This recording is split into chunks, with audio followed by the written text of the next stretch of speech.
ইসলামী শরিয়াতে মসজিদ নির্মাণের কিছু কারণ রয়েছে। কারণটি হচ্ছে কি যে নামাজ, ইবাদত বান্দেগি, কোরআন তেলাওয়াত, জিকির আজকার এই বিষয়গুলো উল্লেখ করা হয় মসজিদ নির্মাণের উদ্দেশ্যের ভিতরে।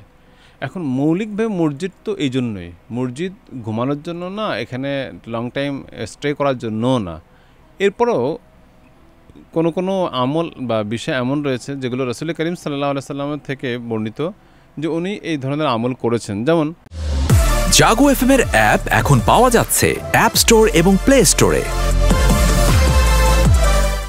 এতেকাফ ছাড়া আর অন্য কোনো সময় মসজিদে থাকা বা ঘুমানো যাবে কিনা?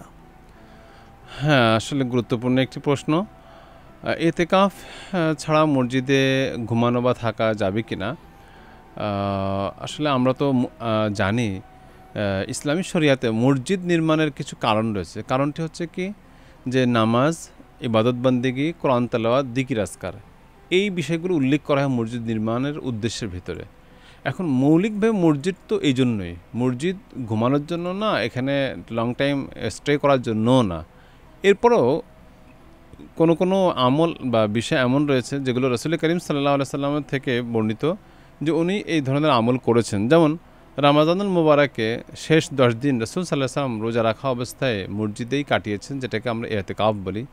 এই এতেকাফের কিছু নিয়মনীতি আছে, সেই নিয়মনীতিকে ফলো করে মসজিদে থাকা যায়। এ ব্যতীত মসজিদে থাকা যায় কিনা, এটি হলো মূল উদ্দেশ্য আজকের।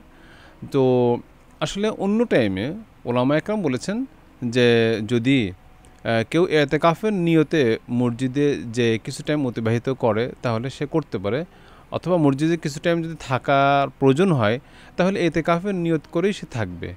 আবার যখনই কেউ মসজিদে প্রবেশ করবে, সুন্নাহ হচ্ছে যে এতেকাফের নিয়তে যাওয়া, তাহলে কিছু টাইম তাকে থেকে গেলে কোনো সমস্যা নাই, শরীয়তে এটা কোনো অসুবিধা নেই। তাহলে আমরা মানে সার কথা এটাই বুঝলাম যে এতেকাফ ব্যতীত মসজিদে কখনো থাকতে হলে বা প্রয়োজন হলে থাকার জন্য সেখানে এতেকাফের নিয়ত করে থাকা যাবে।